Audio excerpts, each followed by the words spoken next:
दादांच्या निधनादिवशीच 75 शाळांना अल्पसंख्याक दर्जाचं प्रमाणपत्र दिल्याच्या निर्णयाला स्थगिती। घटनेची उच्चस्तरीय चौकशी करून दोषींवर कारवाई करा, मुख्यमंत्री फडणवीसांचे आदेश। TV9 मराठीच्या बातमीची दखल। राष्ट्रवादी काँग्रेसच्या आमदारांची देवगिरी बंगल्यावर आज साप्ताहिक बैठक। राष्ट्रवादीच्या विलीनीकरणावर सुनेत्रा पवार आमदारांशी संवाद साधण्याची शक्यता।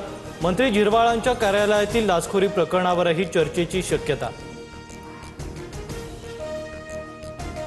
मंत्री नरहरी झिरवाळांच्या खात्यातील लाचखोरी प्रकरणावर पक्षाची आज बैठक। उपमुख्यमंत्री सुनेत्रा पवारांसह कोअर कमिटी आढावा घेणार। प्रकरणानंतर 4 दिवस नॉट रिचेबल असल्याच्या चर्चेनंतर बैठकीत झिरवाळांच्या उपस्थितीकडे लक्ष।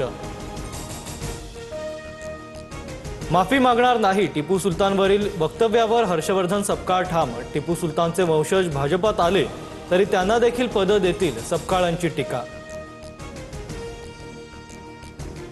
रस्ते बागांना टिपू सुलतानचं नाव देण्यासाठी रितू तावडे आणि अमित साटमांचं अनुमोदन। भाजपनं आ बैल मुझे मार असं करू नये, संजय राऊतांचा निशाणा। तर भाजपनं कधी असे प्रस्ताव आणले नाहीत, मंगलप्रभात लोढा यांचं प्रत्युत्तर।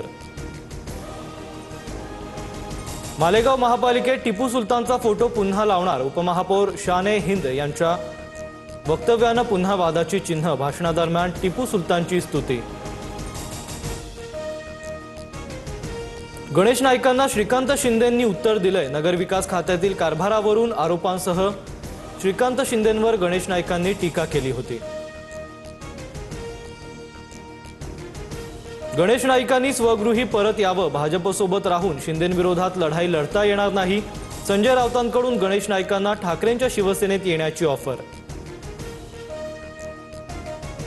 बारामतीत अजित पवारांचा 10 फूट उंच सिलिकॉनचा पुतळा उभारणार, अजितदादांचे विश्वासू सहकारी किरण गुजर यांची माहिती। माजी मंत्री माणिकराव कोकाटेंच्या अर्जावर होणारी सुनावणी पुढे ढकलली। सदनिका घोटाळा प्रकरणी पुढील आठवड्यात सुप्रीम कोर्टात सुनावणी। कोकाटेंना मंत्रिपद किंवा लाभाचं पद स्वीकारण्यास मनाई कायम।